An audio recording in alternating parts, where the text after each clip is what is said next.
All right, hello again. As promised, this is Jeff Scott. I'm coming at you right now with Chapter 10, the book portion, for 152-145 Advanced Java Programming. This is the fourth lecture that I've done today. I did Chapter 9, first the PowerPoint, then the book.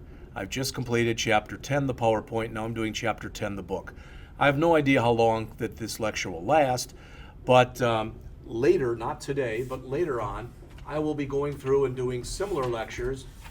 I will do one for Chapter 11, which is GUI Apps Part 1. Then I will do Chapter 12, which is GUI Apps Part 2. And then I'm actually going to skip 13 momentarily, which is on applets, and I'm going to jump into 14. And Chapter 14 is creating GUI apps with Java FX. Not sure if I'm going to do anything with that, but I will at least try to do a lecture on it. Then I'll go back and do 13, which is on applets. Then 15, just a lecture. We'll have nothing in class on that, which is on recursion. And finally, Chapter 16, which is on databases. And I believe, at least, that will mercifully get us done with the book. That gets us to almost page 1200. All right, so all that's left are the appendices, which I'm not going over. So just so you have some kind of an idea. So again, handling exceptions, throwing exceptions. I'm not even going to go over the binary files, the random access, and the object serialization, other than just ever so briefly, because I talked about them in more depth and breadth of coverage in the PowerPoint part of this. Okay? All right. So again, an exception is an exception to the rule. It's not a good thing. If you want to prevent exceptions from crashing your program, which they'll do by default unless you handle them, you must write code that detects and handles them. So here's the example we talked about before. We're saying int bracket bracket numbers equals 1, 2, 3. So it's an array with 3 elements. And that's element 0, element 1, and element 2. So 3 elements. Now we go into a for loop, and we tell it to go from I equals 0 to I less than or equal to 3. Well, do the math. 0, 1, 2, 3, that's 4 elements. Instead of saying less than or equal to 3, that should have been a less than 3, so that's an off by 1 error. That results in this, an array index out of bounds exception. This is also right here the beginning of what's called a stack trace. All right, so if you want to detect that an exception has been thrown and you want to stop it from stopping your program, Java allows you to create exception handlers. As mentioned here on this page, it's a section of code that will respond to exceptions when they are thrown. The process of responding to said exceptions is exception handling. If you do not handle the code yourself, the default exception handler handles it, and it does something like this. It gives you an error and the program stops. That's not typically what you want.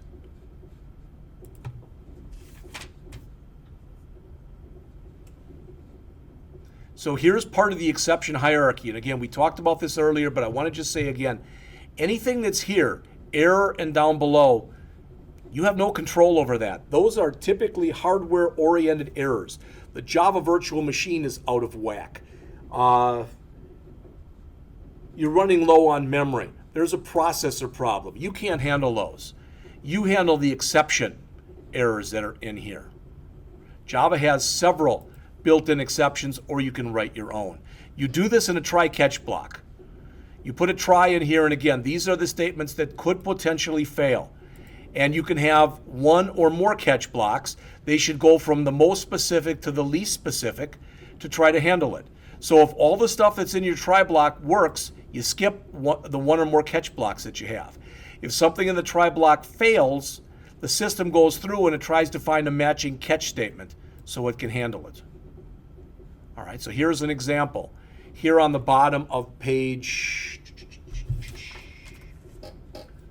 684. So we've got a try.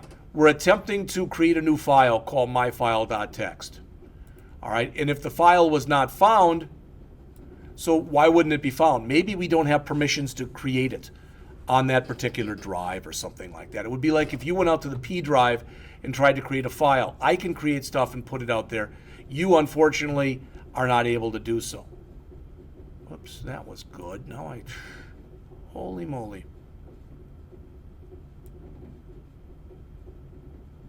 That's what happens when you click the wrong button.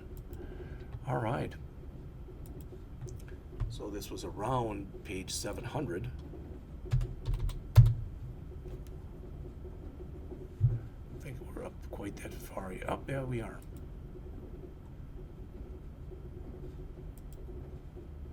All right, so here's a program, this open file program. And notice that we're coming in here, attempt to open a file. So enter the name of a file. What if I put in there hello.txt and I don't have a file called hello.txt? It'll try to open it. All right, and if it can find a file called file.txt, it'll open it and then it'll give me a message. Oops, it'll give me a message that says the file was found. But if it can't, then it'll find this file not found exception and it'll give me another message dialog that says file not found. In either case, I either do all the stuff in the try here, skip the catch and do this, or I do this, something fails in the try, I go down and do the catch and then I do this. All right? So they give you some examples here of what could happen in the book on page 686 and 687.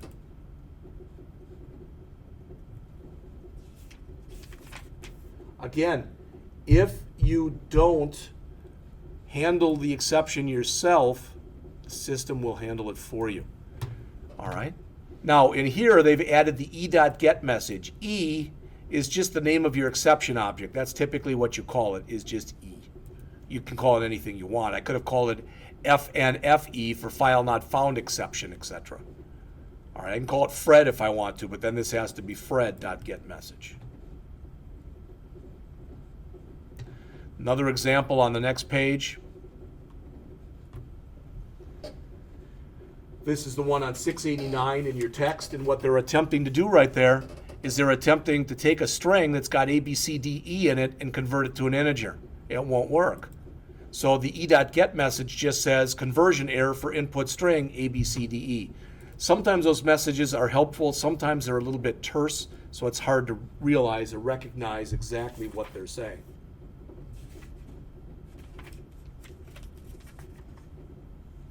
Polymorphic references to exceptions.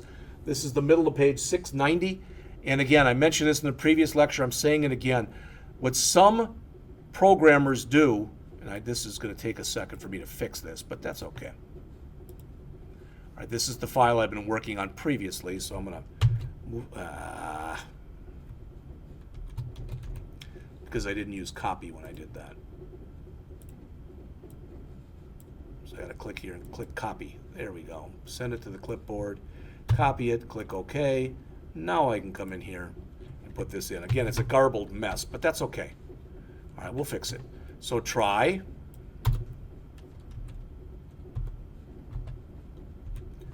Number equals integer dot parse int of this string. And we've got a catch. Exception E. We're doing a system.out.println that says conversion error, and then we've got an e.get message right here. All right, so that's our whole thing. Let me, as I did before, let me do a file save as. We'll put it in here again, but instead of saying chapter 9, we'll say chapter 10, and we'll just say exception examples, because I'm not going to do any other examples, so we'll just keep it at exception. All right. So playing computer here for a minute with this code that's right there. What's going to happen when you do this is this code should throw what's called a number format exception. So we really should have had above this something like catch number format exception, NFE or whatever you want to call it. And then again, we could have said instead of conversion error, we could have grabbed a line like this and put in,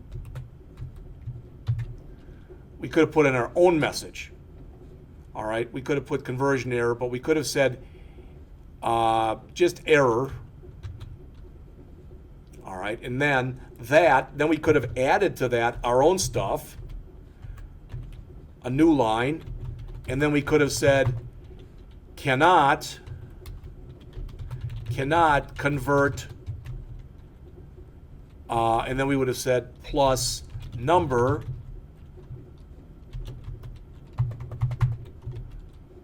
to an integer. And then that would have come back and given us the same error message, but it would have said cannot convert A, B, C, D, E to an integer. Okay? All right.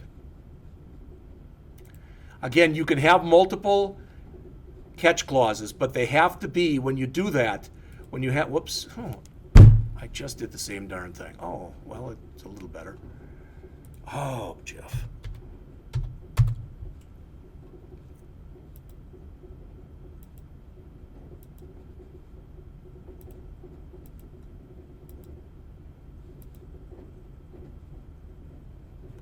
All right, this was the one that we were looking at in here. All right, so if I decide I'm going to have multiple catch statements, okay, if I did this, if I tried to reverse these two, and I tried to put this one first, I'd get an error message. Java does not allow you to put general errors, general exception types before specific error types. You have to put the most specific one first, and then work your way down into the hierarchy. So it must be like that. Save that. Okay. All right. They've got a couple sales report examples in here that go through that stuff. I'm not going to run through those with you right now. Instead, I'm going to jump up to the stack trace. This is on page 699 in our book. So that should be about page 715 or so in this.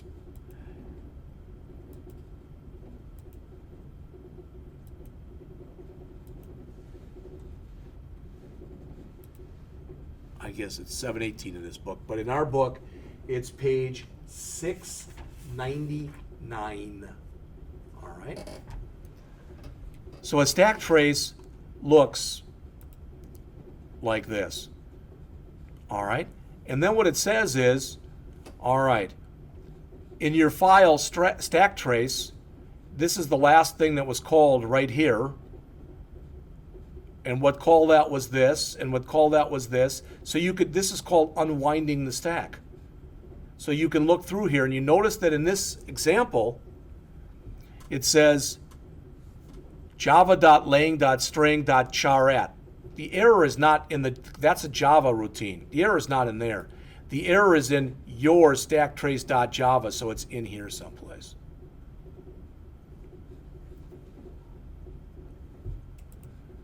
All right. They talk about a multi-catch. That's something that's fairly new in here, where you say this or this. That would make sense, and this is in your book on page 701. Using a multi-catch like that would make sense if you wanted to write the same error message for either that kind of an exception or that kind of an exception. So I'll let you read that yourselves. Again, when an exception is not caught, as mentioned on the bottom, so if I'm in this, I'm in here, and I'm inside of main here, and if I've got a different exception that gets thrown that's not caught, then whatever called main, the system looks through that for a catch statement that would suffice. And if it can't find it there, it looks in whatever called that method. Eventually it gets up to the top of the stack and it gets up to object. If it doesn't find anything, it gives you the generic get message thing, and the program then pukes out or it stops. Checked and unchecked exceptions. All right, again, they mention here, I guess I went past it. There are two categories of exceptions. Unchecked are those that inherit from error. So you can't handle those. You can only handle the checked ones, which are of type exception. All right, there's only so much as a programmer you can do. Okay, throwing exceptions. This in your book is page 704. So you can write code that throws one of the standard Java exceptions or your own exception. And again, they give you that example. There is no built-in Java exception that's called out of fuel. Remember, it says throw right there. And if you look back on what I showed you before, throw means you did it. Throws means the program did it. So if it's done, let's put it, we'll add to this, done explicitly, I should say done implicitly by the software. This is done explicitly by the programmer. All right, and that's the difference between those two. So an example of throwing a built-in Java exception is shown on page 705 in the book. Something happens, throw, so you're doing it, throw new illegal argument exception. So you're throwing a built-in Java exception.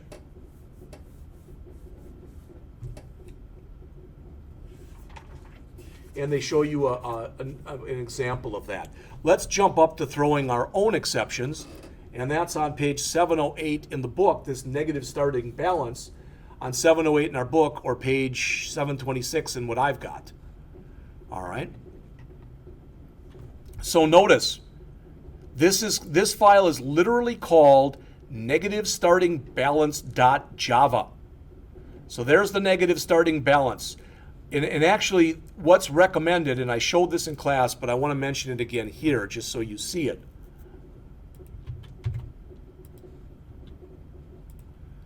So again, I'm coming down here. Don't use exception names like the following. All right? So public negative starting balance extends exception. Don't do that.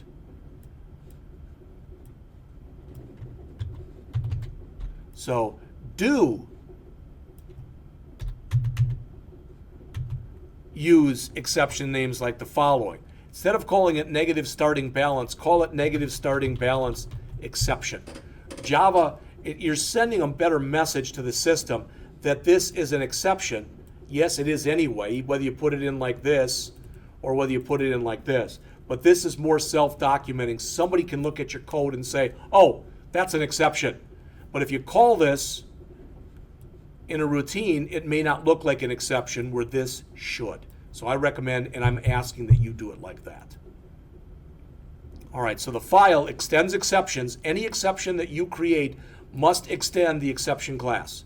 Then you call super and have it do whatever it is you want it to do. Again, I gave an example of that in the program that we went over on Thursday, August 27th. So they've got a negative starting balance and a negative interest rate, etc.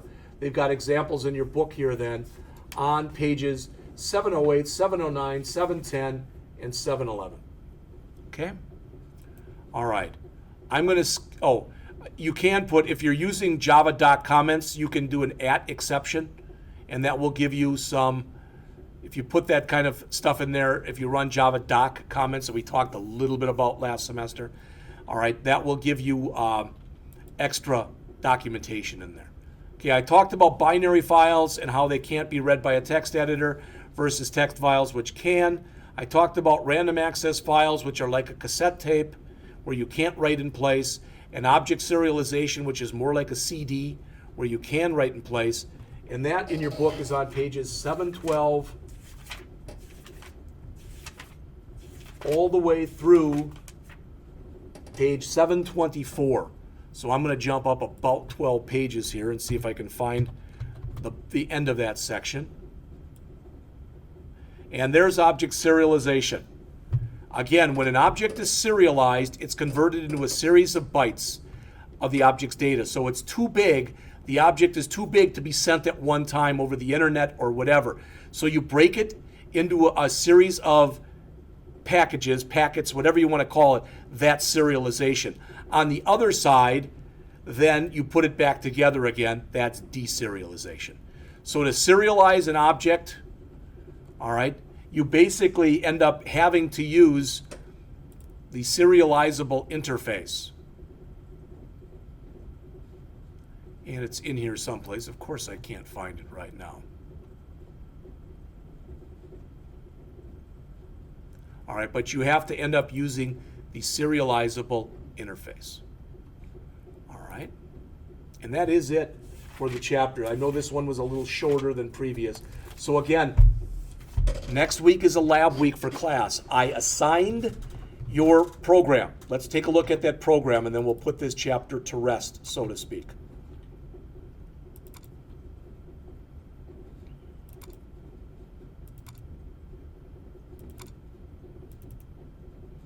That is the old homework, so that's from last semester. So I did 143 instead of 145. Now it says real Java homework. This one was the one I was going to assign. There's just too many programs. We're not going to have enough time to do that and get Android stuff. So I'm starting to do it here. So I want you to go back to that bank account program, which we did in Chapter 9, and add your own user-defined exceptions from Chapter 10. How many exceptions should you add? There'll probably be somewhere around 3 or 4 of them. So you will create your own Java files for each one of those exceptions and use the notes from the lectures and the class performance and whatever that we did in Chapter 10 as your guide. It was assigned on 8/27 and it's due Friday 9/11. Now, because I don't want to forget to do this, I am going to also, before your very eyes, I'm going to come out to homework, and I'm going to add there an item which says Java homework assignments fall 2015. And I come down to here where it says browse my computer and P drive, CIS, 152, 145, fall 2015, homework, real homework, submit. Now that homework assignment is there, so you can't say you didn't see it. There it is. All right, so I'm going to close that.